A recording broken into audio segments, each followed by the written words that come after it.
ಒಂದು ಬ್ರಾಹ್ಮಣ ಫ್ಯಾಮಿಲಿ ಈಗಲೂ ಕೂಡ ಇದೆ, ಉಜಿರೆಯಲ್ಲಿ ಇದ್ದಾರೆ. ಅವ್ರಿಗೊಂದು ಅಂಬಾಸಡರ್ ಗಾಡಿ ಕೊಟ್ಟಿದ್ದಾರೆ. ಆಗ ಬಾಯಿ ಬಿಚ್ಚಬೇಡ, ತಂದೆ ಕೊಲೆ ಮಾಡಿದ್ದಾರೆ ಮಗಳನ್ನು, ಸಾಕ್ಷಿ ಹೇಳ್ತಾಳೆ ಅಂತ. ಸಣ್ಣ ಮಗುವನ್ನು ಬ್ರಿಟಿಷರಿಂದ ಒಂದು ಸ್ಥಾನಿಕ ಬ್ರಾಹ್ಮಣರ ಕೈಯಿಂದ ಕಿತ್ತು ಇವರಿಗೆ ಕೊಟ್ಟಂತ ದೇವಸ್ಥಾನ. ಕಾಂಗ್ರೆಸ್ನವನು, JDSನವನು, BJPಯವನು ಎಲ್ಲರೂ ಕೂಡ ಇವರ ಕಪಿ ಮುಷ್ಟಿಯಲ್ಲಿ ಸಿಕ್ಕಾಕೊಂಡಿದ್ದಾರೆ. ಯಾಕಂತ ಹೇಳಿದ್ರೆ ಇವರೆಲ್ಲರನ್ನು ಒಂದು ಬ್ಲ್ಯಾಕ್ ಮೇಲ್ ತರ ಇಟ್ಕೊಂಡಿದ್ದಾರೆ. ಅಲ್ಲಿಂದ ಪೂರ್ತಿ ಪ್ರತಿಭಟನೆ ನಡೀತಾನೇ ಇರ್ತದೆ. ಮನೆಯವರು ಕಂಪ್ಲೇಂಟ್ ಮೇಲೆ ಕಂಪ್ಲೇಂಟ್ ಕೊಡ್ಲಿಕ್ಕೆ ಸ್ಟೇಷನ್ಗೆ ಹೋಗ್ತಾನೆ ಇರ್ತಾರೆ. ಮನೆಯವ್ರದ್ದು ಕಂಪ್ಲೇಂಟ್ ಇವತ್ತಿನ ತನಕ ಕೂಡ ಕಂಪ್ಲೇಂಟ್ ತಗೊಂಡಿಲ್ಲ. ಇವತ್ತಿನ ತನಕ ಮನೆಯವರ ಎತ್ತವರ ಒಂದು ಕಂಪ್ಲೇಂಟ್ ತಗೊಂಡಿಲ್ಲ. ಏನು ಎತ್ತ ಕರುಳಿದೆ ಅಲ್ಲ, ಅಪ್ಪ ಅಮ್ಮನಿಂದ ಒಂದೇ ಒಂದು ಕಂಪ್ಲೇಂಟ್ ಈ ಇವತ್ತಿನ ತನಕ ತಗೊಂಡಿಲ್ಲ. ನೋಡು, ತೋರಿಸ್ಲೇ. ಸೌಜನ್ಯ ಪರ ಹೋರಾಟ ಮಾಡಕ್ರಿ ನೀವೊಂದು ದೊಡ್ಡ ಬೆನ್ನೆಲುವಾಗಿ ನಿಂತ್ರಿ. ಸ್ಟಾರ್ಟಿಂಗ್ ಒಳಗ್ರಿ ಈಗ ದೊಡ್ಡ ದನಿಗಳ ವಿರುದ್ಧ ಹೋರಾಟ ಮಾಡೋದಂದ್ರೆ ಸುಲಭ ಕೆಲಸ ಅಲ್ರಿ. ಹೇಗೆ ನಿಮ್ಗೆ ಕಷ್ಟ ಆಯ್ತಾ? ಜನ ಬರ್ತಿದ್ರ ಹೋರಾಟಕ್ಕೆ? ಅತ್ಯಾಚಾರ ಮಾಡೋದ್ರಲ್ಲಿ ದೊಡ್ಡವ ಸಣ್ಣವ ಏನಿಲ್ಲ. ಅತ್ಯಾಚಾರವೇ. ಅವನು ದೊಡ್ಡವೇ ಇರಲಿ, ದಣಿ ಇರಲಿ, ಅವನು ಧರ್ಮಾಧಿಕಾರಿ ಇರಲಿ, ಯಾರು ಬೇಕಾದ್ರೂ ಇರಲಿ, ಅತ್ಯಾಚಾರಿ. ಅದರಲ್ಲಿ ಎರಡು ಮಾತಿಲ್ಲ. ಅತ್ಯಾಚಾರದಲ್ಲಿ ಬೇರೆ ಬೇರೆ ವಿಧ ಇದೆಯಾ? ತಪ್ಪೇ ಅತ್ಯಾಚಾರವೇ. ಯಾರು ಮಾಡಿದರೆ ಅತ್ಯಾಚಾರವೇ. ಹಾಗಾಗಿ ನಾವು ಹೇಳುವಂಥದ್ದು ಅತ್ಯಾಚಾರ ಇವತ್ತು ಏನಾಗಿದೆ ಅಂತೇಳಿ ದಿವಸಕ್ಕೆ ಎಷ್ಟೋ ಅತ್ಯಾಚಾರ, ಒಂದು ದಿವಸಕ್ಕೆ ಎಷ್ಟೋ ಅತ್ಯಾಚಾರ ನಡೀತದೆ. ಒಂದು ದಿವಸದಲ್ಲಿ ನಿಮಿಷಕ್ಕೊಂದು ಅತ್ಯಾಚಾರ ನಡೆದಿರ್ಬೋದು ಭಾರತ ದೇಶದ ಒಳಗಡೆ. ಹೇಳಲಿಕ್ಕೆ ಬರೋದಿಲ್ಲ ಇದನ್ನು. 2-3 ನಿಮಿಷಕ್ಕೊಂದು ಅತ್ಯಾಚಾರ ನಡೀತದೆ ಅಂತ ಕಾಣ್ತದೆ ಈಗ ನೋಡಿದರೆ.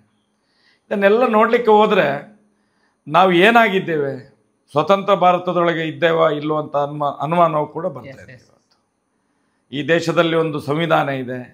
ಆ ಸಂವಿಧಾನದ ಅಡಿಯಲ್ಲಿ ಎಲ್ಲ ಜಾತಿ, ಮತ, ಪಂಥ, ಪಂಗಡಗಳು ಎಲ್ಲ ಒಟ್ಟಿಗೆ ಬದುಕುವಂಥ ಒಂದು ವ್ಯವಸ್ಥೆ ಈ ಭಾರತ ದೇಶದಲ್ಲಿ ಇದೆ. ಪ್ರಜಾಪ್ರಭುತ್ವ ರಾಷ್ಟ್ರ ಅಂತೇಳಿ ನಾವು ಅದನ್ನು ಅಂದ್ಕೊಂಡಿದ್ದೇವೆ ನಾವು. ಆದರೆ ಇಲ್ಲಿ ಪ್ರಜೆಗಳ ಪ್ರಭುತ್ವ. ಇಲ್ಲಿ ಪ್ರಜೆಗಳಿಗೆ ಅವಕಾಶವೇ ಇಲ್ಲ. ಇಲ್ಲಿ ಅಂದರೆ ಜನಸಾಮಾನ್ಯಗೆ ಹಕ್ಕ ಇಲ್ರಿ. ಇಲ್ಲ. ಎಲ್ಲಿದೆ ಜನಸಾಮಾನ್ಯರಿಗೆ ಹಕ್ಕೇ ಇಲ್ಲ. ನಮ್ಮ ಬೆಳ್ತಂಗಡಿಯ ಕೋರ್ಟಲ್ಲಿ ಒಂದು ಕಾನೂನಿದ್ರೆ, ಬಂಟ್ವಾಳದ ಕೋರ್ಟಲ್ಲಿ ಮತ್ತೊಂದು ಕಾನೂನು, ಅಲ್ಲಿ ಮಂಗಳೂರಿಗೆ ಹೋದರೆ ಇನ್ನೊಂದು ಕಾನೂನು, ಅಲ್ಲಿ ಬೆಂಗಳೂರಿಗೆ ಹೋದರೆ ಇನ್ನೊಂದು ಕಾನೂನು, ಡೆಲ್ಲಿಗೆ ಹೋದರೆ ಇನ್ನೊಂದು ಕಾನೂನು.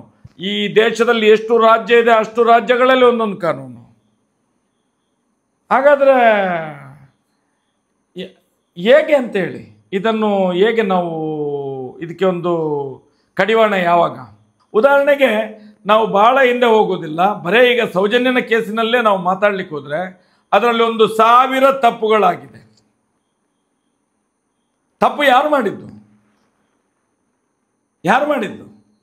ಅವಿದ್ಯಾವಂತರು ಮಾಡಿದಂಥ ತಪ್ಪುಗಳಲ್ಲ. ಈ ಸರ್ಕಾರದ ಸಂಬಳವನ್ನು ತಿನ್ನುವಂಥ, ಈ ಸರ್ಕಾರದ ಒಳಗೆ ಇದ್ದುಕೊಂಡು ಏನು ನಾವು ಬಹಳ ಅತಿ ಬುದ್ಧಿವಂತರು ಅನ್ನುವಂಥ ಅಧಿಕಾರಿಗಳು ಯಾರಿದ್ದಾರೋ, IPS IAS ಅಧಿಕಾರಿಗಳಿಂದ ಹಿಡಿದು ಗೌರ್ಮೆಂಟ್ ಡಾಕ್ಟರ್ ಇರ್ಬೋದು, ಪೊಲೀಸ್ IPS ಅಧಿಕಾರಿ SP ಅವ್ರು ಇರ್ಬೋದು. ನಿಮಗೆ ಗೊತ್ತಿದ್ದು ಯಾವ ಹೆಸರು ಅದಾವನ್ರಿ? ಯಾಕಂದ್ರೆ ಮಂದಿ ಗೊತ್ತಾಗ್ಲಿರಿ ತಪ್ಪು ಯಾರು ಮಾಡ್ಯಾರ ಇದಾರೆ ನೋಡಿ. ಸೌಜನ್ಯಳ ಕೇಸಲ್ಲಿ ಒಬ್ಬ PSIಯನ್ನು ತನಿಖಾಧಿಕಾರಿ ಮಾಡ್ತಾರೆ. ಒಂದು 17 ವರ್ಷದ ಮಗುವಿನ ಅತ್ಯಾಚಾರ ಕೊಲೆಯನ್ನು ಯಾವಾಗ ಒಂದು PSI ಕಡೆಯಿಂದ ತನಿಖೆ ಮಾಡಿಸ್ತಾರೆ ಅಂತ ಹೇಳಿದರೆ ಅಲ್ಲಿಗೆ ಆ ಕೇಸ್ ಮುಗ್ದೋಯ್ತದು, ಫಿನಿಶ್ ಅದು. ಇದು ಉದ್ದೇಶಪೂರ್ವಕವಾಗಿ. ಯಾಕೆ ಹೈಯರ್ ಆಫೀಸರ್ಗಳು ಇಲ್ವಾ? ಈ ರಾಜ್ಯದಲ್ಲಿ, ಈ ಜಿಲ್ಲೆಯಲ್ಲಿ ಆಗ ಇದ್ದಂಥ SP ಅವನೇನು ತಲೆ ಕೆಟ್ಟ SP ಅವನು? ಒಂದು IPS IAS ಅಧಿಕಾರಿ ಅಲ್ವ ಅವನಿಗೆ ಗೊತ್ತಿರಬೇಕಲ್ಲ. ಅವನಿಗೆ ಒಂದು PSIಗೆ ಎಷ್ಟು ಜ್ಞಾನ ಇದೆ, ಯಾವ ರೀತಿಯಲ್ಲಿ ತನಿಖೆ ಮಾಡಬೇಕು, ಯಾವ ರೀತಿಯಲ್ಲಿ ಅದನ್ನು ಫೋರೆನ್ಸಿಕ್ ಲ್ಯಾಬ್ಗೆ ಕಳಿಸಬೇಕು. ಡಾಕ್ಟರ್ಗಳು, ನುರಿತ ಡಾಕ್ಟರ್ಗಳಿದ್ದರು. ಡಾಕ್ಟರ್ ಆದಮ್ ಅಂತ ಹೇಳಿ ವಯಸ್ಸಾದ ಒಬ್ಬ ಡಾಕ್ಟರ್ ಪೂರ್ತಿ ಫೋರೆನ್ಸಿಕ್ ಲ್ಯಾಬಿಗೆ ಕಳಿಸುವಂಥ ಎಲ್ಲ ಒಂದು ದಾಖಲೆಗಳನ್ನು ನಾಶ ಮಾಡಿದ್ದಾನೆ. ಬಾಡಿಯಿಂದ ತೆಗೆದಿದ್ದಾರೋ ಇಲ್ಲೋ ಗೊತ್ತಿಲ್ಲ, 4 ಡಬ್ಬೆಯಲ್ಲಿ ಕೊಂಡೋಗಿದ್ದಾರೆ. ಪೋಸ್ಟ್ ಮಾರ್ಟಮ್ ಮಾಡಿ 4 ಡಬ್ಬೆಯಲ್ಲಿ ತುಂಬಿಸ್ಕೊಂಡು ಹೋಗಿದ್ದಾರೆ. ಆ ಡಬ್ಬ ಎಲ್ಲಿ ಹೋಗಿದೆ ಅಂತ ಗೊತ್ತಿಲ್ಲ. 12 ದಿವಸದ ಮೇಲೆ ಅದನ್ನು ಫೋರೆನ್ಸಿಕ್ ಲ್ಯಾಬಿಗೆ ಕಳಿಸ್ತಾರೆ.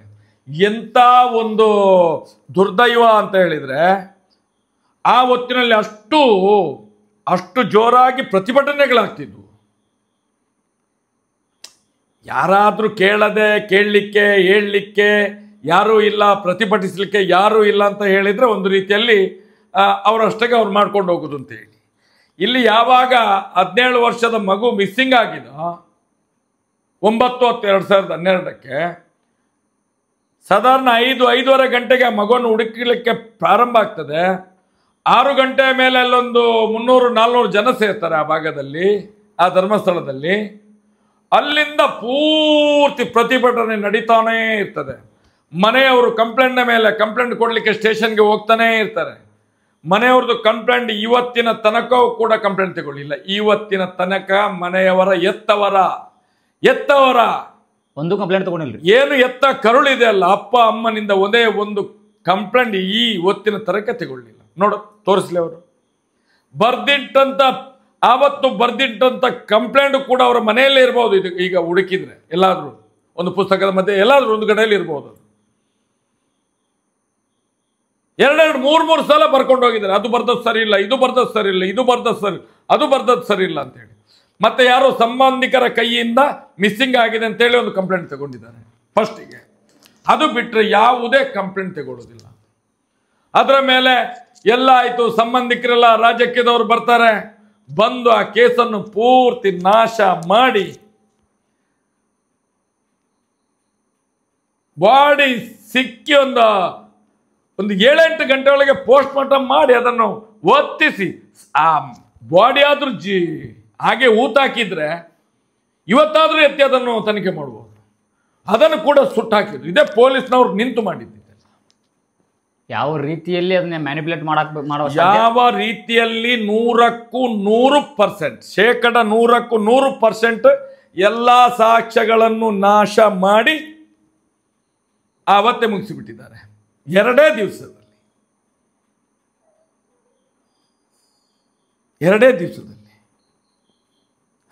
ನಾವು ಎಂತೆಂಥ ಘಟನೆಗಳನ್ನು, ಎಷ್ಟೆಷ್ಟೋ ವರ್ಷದ ಮೇಲೆ ಶಿಕ್ಷೆ ಆದ ಘಟನೆಗಳನ್ನು ನೋಡ್ತಾ ಇದ್ದೇವೆ.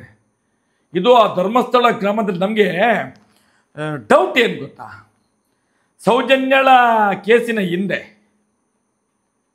ಪ್ರಥಮತವಾಗಿ ವೇದವಲ್ಲಿದ್ದು ಅದಕ್ಕಿಂತ ಮೊದಲು ತುಂಬ ಆಗಿದೆ ಬಿಡಿ. ಈಗ ಧರ್ಮಸ್ಥಳ ಈಗ ಸೌಜನ್ಯಳ ಕೇಸ್ ಹೇಗೆ ಮುನ್ನೆಲೆಗೆ ಬಂತ, ಅದೇ ರೀತಿ ಡಾಕ್ಟರ್ ಅರಳೆ ಅಂತ ಇದ್ರು ನಮ್ಮ ಉಜಿರೆಯಲ್ಲಿ. ಅವರು ಸರ್ಕಾರಿ ಡಾಕ್ಟರ್ ಆಗಿದ್ರು. ಇಡೀ ಊರಿಗೆ ಅವರು ಒಂದು ದೇವರಿದ್ದಾಗಿದ್ರು. ಅವರ ಹೆಂಡತಿ ಅದೇ SDM ಶಾಲೆಯಲ್ಲಿ ಮುಖ್ಯ ಶಿಕ್ಷಕಿ ಆಗಿದ್ದವರು.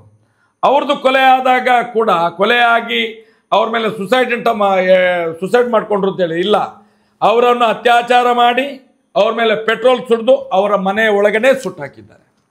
ಅದರಲ್ಲಿ 2 ಮಕ್ಕಳು ನೋಡಿದ್ದಾರೆ, 2 ಮಕ್ಕಳನ್ನು ಕೊಂದು ಬಿಟ್ಟಿದ್ದಾರೆ. ಒಂದು ಬ್ರಾಹ್ಮಣ ಫ್ಯಾಮಿಲಿ ಈಗಲೂ ಕೂಡ ಇದೆ, ಉಜಿರೆಯಲ್ಲೇ ಇದ್ದಾರೆ. ಅವ್ರಿಗೊಂದು ಅಂಬಾಸೆಡರ್ ಗಾಡಿ ಕೊಟ್ಟಿದ್ದಾರೆ. ಆಗ ಬಾಯಿ ಬಿಚ್ಚಬೇಡ, ತಂದೆ ಕೊಲೆ ಮಾಡಿದ್ದಾರೆ ಮಗಳನ್ನು, ಸಾಕ್ಷಿ ಹೇಳ್ತಾಳೆ ಅಂತೇಳಿ. ಸಣ್ಣ ಮಗುವನ್ನು ಡಾಕ್ಟರ್ ಅರಳೆ ವೇದವಲ್ಲಿಯವರ ಏನು ಸಾವಾಗ್ತದಲ್ಲ, ಅದರಲ್ಲಿ 2 ಮಕ್ಕಳಿದ್ದು ಕೊಲೆ ಆಗ್ತದೆ. ಸಾಕ್ಷಿಗಳು, ಐ ವಿಟ್ನೆಸ್ಗಳು. ಅದರ ಮೇಲೆ ಪದ್ಮಲತಾ 53 ದಿನ ಆ ಮಗುವನ್ನು ಅದು ಕೂಡ 17 ವರ್ಷದ ಮಗು, ಅದನ್ನು ಅತ್ಯಾಚಾರ ಮಾಡಿ ಎಷ್ಟೋ ದಿವಸ ಅತ್ಯಾಚಾರ ಮಾಡಿ 53 ದಿವಸದ ಮತ್ತೆ ಹೊಳೆಯಲ್ಲಿ ಬಾಡಿ ಸಿಗ್ತದೆ. Double murder. ಸೌಜನ್ಯಳ ಕೇಸ್ ಆಗೋದಕ್ಕಿಂತ ಸುಮಾರು 20 ದಿವಸದ ಹಿಂದೆ. ಅದರಲ್ಲೂ ಕೂಡ Vedavalli C report, Padmalatha C report, double murder ಸೌಜನ್ಯಗಿಂತ 20 ದಿವಸ ಆಗಿರೋಂಥ ಅದು ಸಿ ರಿಪೋರ್ಟು. ಎಲ್ಲ ಕಡೆಗಳಲ್ಲಿ ಬೊಟ್ಟಿದ್ದದ್ದು ಏನು ಈಗ ಸಮಾಜ ಹೇಳ್ತದೆ ಅವರ ಮೇಲೆ ಬೊಟ್ಟಿರುವಂಥದ್ದು, ಅದೆಲ್ಲ ಕೇಸ್ಗಳು ಸಿ ರಿಪೋರ್ಟ್. ಸೌಜನ್ಯಂದು ಏನೋ ಹೋರಾಟ ಚಾಲ್ತಿಯಲ್ಲಿದೆ, ಸಿ ರಿಪೋರ್ಟ್ ಆಗಲಿಲ್ಲ ಇಷ್ಟು ತನಕ. ಇಲ್ಲಾಂದ್ರೆ ಇದು ಕೂಡ ಸಿ ರಿಪೋರ್ಟ್. ಇಲ್ಲಿವರೆಗೂ ಒಬ್ರಿಗೂ ನ್ಯಾಯ ಸಿಕ್ಕಿಲ್ರಿ. ಯಾರಿಗಿಲ್ಲ. ಎಷ್ಟೋ ಜನ ಸತ್ತೋಗ್ಯಾರ. ಎಷ್ಟು ಅಂತ ಹೇಳಿದ್ರೆ ಲೆಕ್ಕ ಮಾಡಲಿಕ್ಕೆ ಸಾಧ್ಯ ಇಲ್ಲ. ಧರ್ಮಸ್ಥಳದ ಸುತ್ತಮುತ್ತ ಎಲ್ಲ ಕಾಡೋಗ ಆಸ್ತಿ ಪಂಜರ ಸಿಗ್ತಾವಂತ್ರಿ, ಅದೊಂದು ಜೀವಕ್ಕೆ ಬೆಲೆನೇ ಇಲ್ಲ ಹೆಂಗ್ರಿ? ಧರ್ಮಸ್ಥಳದ ಹೋಗ್ರಿ, ದೇವಸ್ಥಾನ ರೀ ಅದು. ನೋಡಿ, ನಾವು ಅದನ್ನೇ ಪ್ರಶ್ನೆ ಮಾಡಲಿಕ್ಕೆ ಪ್ರಾರಂಭ ಮಾಡಿದ್ದು. ಅದು ಹಿಂದೂಗಳ ದೇವಸ್ಥಾನ, ಇವತ್ತು ಅನ್ಯರ ಪಾಲಾಗಿದೆ. ಅದು ಡಾಕ್ಯುಮೆಂಟ್ ಕೂಡ ಮಂಜುನಾಥ ದೇವರು ಅಂತ ಇದ್ದದ್ದು ಒಂದು ವ್ಯಕ್ತಿಯ ಹೆಸರಿಗೆ ಪರಬರೆ ಆಗಿದೆ. ಹೇಗೆ ಪರಬರೆ ಆಗೋದು? ಸರ್ಕಾರದ ಭೂಮಿ, ಸರ್ಕಾರದ ದೇವಸ್ಥಾನ, ಎಂಡೋಮೆಂಟ್ ದೇವಸ್ಥಾನ ಹೇಗೆ ಪರಬರೆ ಆಗೋದು? ಆಯ್ತಪ್ಪ, ನನ್ನ ಹತ್ರ ಸ್ವಂತ ದೇವರು ನನ್ನ ಹೆಸರಿಗೆ ಮಾಡಿಕೊಡಿಯಪ್ಪ. ಈ ಕಾನೂನು ನೋಡಿ, ಈ ಸರ್ಕಾರಗಳಿದ್ದಾವಲ್ಲ ಪಾಪಿಗಳು, ಅದೊಂದು ದೇವಸ್ಥಾನ ಮತ್ತೊಂದು ಎರಡು ದೇವಸ್ಥಾನ ಹೇಗೆ ಸ್ವಂತಕ್ಕೆ ಆಯಿತು? ಇವರಿಗೆ ಯಾರು ದೇವಸ್ಥಾನ ಮಾಡಿಕೊಟ್ರು ಅವ್ರದ್ದು ಆಯಿತು, ಇವ್ರದ್ದು ಆಯಿತು ಸ್ವಂತಕ್ಕೆ, ಸ್ವಂತ ಪ್ರೈವೇಟ್ ಅಂತೇಳಿ. ಅದು ಹೇಗೆ ಆಗೋದು? ಒಂದು ಸಲ ಸರ್ಕಾರಿ ದೇವಸ್ಥಾನ ಅಂತ ಇದ್ದದ್ದು ಇನ್ನೊಬ್ಬನ ಹೆಸರಿಗೆ ಹೇಗೆ ಆಗೋದು? ಹೇಗೆ ಆಗೋದು? ಅದು ಸರ್ಕಾರದ ಆಸ್ತಿ ಅಲ್ವಾ? ತುಂಬ ದೇವಸ್ಥಾನ ನಮ್ಮ ದಕ್ಷಿಣ ಕನ್ನಡ ಜಿಲ್ಲೆಯಲ್ಲಿ 360ಕ್ಕಿಂತ ಅಧಿಕ ದೇವಸ್ಥಾನದವರು ಅವತ್ತು ಕೋರ್ಟಿಗೆ ಹೋಗಿದ್ರು. ನಮ್ದನ್ನು ಹೀಗೆ ಮಾಡಿಕೊಡಿ ನಮಗೆ ಅಂತೇಳಿ. ಕೊಡಲಿಲ್ಲ. ಯಾಕೆ ತಂದು ಕೊಡಲಿಲ್ಲ? ಯಾಕೆ ಪ್ರೈವೇಟಿಗೆ ಕೊಡಿ? ಬರೀ ಇವ್ರದನ್ನು ಮಾತ್ರ ಯಾಕೆ ಕೊಟ್ಟಿದ್ದಾರೆ? ಮತ್ತೆ ಮಂಗಳೂರಲ್ಲಿ ಯಾವುದೋ ಇನ್ನೊಂದು ದೇವಸ್ಥಾನ ಇದೆ, ಅದನ್ನೊಂದು ಕೊಟ್ಟಿದ್ದಾರೆ. ಅದು ಪೂರ್ವಜರ ಕಾಲದಿಂದಲೂ ಅವರ ಹೆಸರಲ್ಲಿ ಇದ್ದಂಥದ್ದು. ಇದು ಅಲ್ಲ, ಇದು ಹಿಂದೂಗಳ ದೇವಸ್ಥಾನವನ್ನು ಅಲ್ಪಸಂಖ್ಯಾತರು ನಡೆಸುವಂಥದ್ದು. ಅವರ ಹೆಸರಿಗೆ ಅದನ್ನು ವರ್ಗಾವಣೆ ಮಾಡಿಕೊಂಡಿದ್ದಾರೆ. ಪಾಣಿಪತ್ರವನ್ನೇ ವರ್ಗಾವಣೆ ಮಾಡಿಕೊಂಡಿದ್ದಾರೆ, RTCಯನ್ನು. ಹೇಗೆ ಆಗುವುದು? ಇದನ್ನು ಯಾರು ಕೇಳಲಿಕ್ಕಿಲ್ವಾ? ಅತ್ಯಾಚಾರ ಆದರೆ ಕೇಳಲಿಕ್ಕಿಲ್ವಾ? ಹಿಂದೂಗಳ ದೇವಸ್ಥಾನವನ್ನು ಒಳಗೆ ಹಾಕಿದರೆ ಕೇಳಲಿಕ್ಕಿಲ್ವಾ? ಮತ್ತೆ ಇಲ್ಲಿಂದ ಎದ್ದು ಅಲ್ಲಿ ಅಯೋಧ್ಯೆಯಲ್ಲಿ ರಾಮ ಮಂದಿರ ನಮ್ಮದು ನಮ್ಮದು ಅಂತ ಹೇಳ್ತಾರಲ್ಲ, ಹಾಗಾದ್ರೆ ಮಂಜುನಾಥ ನಮ್ಮದಲ್ವಾ? ನಮ್ಮದಲ್ವಾ? ನಾನು ಕೇಳುವಂಥದ್ದು, ಆ ಗ್ರಾಮದಲ್ಲಿ ಏನು ಅದು ಈ ದೇಶದೊಳಗೆ ಇಲ್ವಾ? ಭಾರತ ದೇಶದೊಳಗೆ ಇಲ್ವಾ? ಅದೇನೋ ನಿತ್ಯಾನಂದ ಅಂತ ಹೇಳುವ ಒಬ್ಬ ಸ್ವಾಮಿ ಏನೋ ಈಗ ಒಂದು ದ್ವೀಪವನ್ನು ತಗೊಂಡು ಅವನದೇ ಒಂದು ರಾಜ್ಯಭಾರ ಮಾಡ್ತಾರೆ, ಹಾಗೇನಾದರೂ ಇದೆಯಾ? ಅದು ಹಂಗಾದಾಗೈತ್ರಿ ಅದು. ಈ ದೇಶದ ಕಾನೂನು ನಡೆಯುವುದಿಲ್ಲ ಅಲ್ಲಿ. ನೋಡಿ, ಅಲ್ಲಿ D ನಂಬರ್, ಧರ್ಮಸ್ಥಳದಲ್ಲಿ D ನಂಬರ್ ಅಂತ ಹೇಳಿದ್ರೆ ಅವರು ಮಾತ್ರ ಅಲ್ಲಿ ಬಾಡಿಗೆ ಮಾಡಿ, ಹೊರಗಿಂದ ಯಾರು ಆ ಗ್ರಾಮದವ D ನಂಬರ್ ಇದ್ರೆ ಮಾತ್ರ, ಆ ಗ್ರಾಮದವನು ಕೂಡ ಅಲ್ಲಿ D ನಂಬರ್ ಇಲ್ಲ ಇದ್ರೆ ಅಲ್ಲಿ ಬಾಡಿಗೆ ಮಾಡಲಿಕ್ಕಿಲ್ಲ. ಹೇಗೆ ಸ್ವಾಮಿ ಇದು? ಹೇಗೆ ಇದು? ಅತ್ಯಾಚಾರ ಮಾಡಿದರೆ ಕೇಳಲಿಕ್ಕಿಲ್ಲ. ಇಡೀ ಒಂದು ಆಡಳಿತೆಯೇ ಅವರ ಕೈಯೊಳಗೆ. ಇಲ್ಲಿ ಮಠ ಸೌಜನ್ಯ ಪರ ಯಾರೊಬ್ಬ ರಾಜಕಾರಣಿ ಕೂಡ ಮಾತಾಡಲ್ರಿ ಅದ್ರ ಬಗ್ಗೆ. ನೋಡಿ, ರಾಜಕೀಯದವರೆಲ್ಲ ನಿಮಗೆ ಅದನ್ನು ನಾನು ಯಾವ ಒಂದು ಮಾತಿನಲ್ಲಿ ಹೇಳಬೇಕು ಅಂತ ಹೇಳಿದರೆ, ಪಾಪಿಸ್ಟ್ರು ಇರಲಿಲ್ಲ. ಒಂದು ಕಡೆಯಲ್ಲಿ ನಾನು ಹೇಳೋದು, ಅವರಿಗೆ ಇವರ ಕೈಯಲ್ಲಿ ಸಿಕ್ಕಾಕೊಂಡಿದ್ದಾರೆ ಈಗ ರಾಜಕೀಯ ವ್ಯಕ್ತಿಗಳು, ಎಲ್ಲ ಪಕ್ಷದವರು, ಕಾಂಗ್ರೆಸ್ನವನು, JDSನವನು, BJPಯವನು, ಎಲ್ಲರೂ ಕೂಡ ಇವರ ಕಪಿಮುಷ್ಟಿಯಲ್ಲಿ ಸಿಕ್ಕಾಕೊಂಡಿದ್ದಾರೆ. ಯಾಕಂತ ಹೇಳಿದರೆ ಇವರೆಲ್ಲರನ್ನು ಒಂದು ಬ್ಲ್ಯಾಕ್ ಮೇಲ್ ಥರ ಇಟ್ಕೊಂಡಿದ್ದಾರೆ.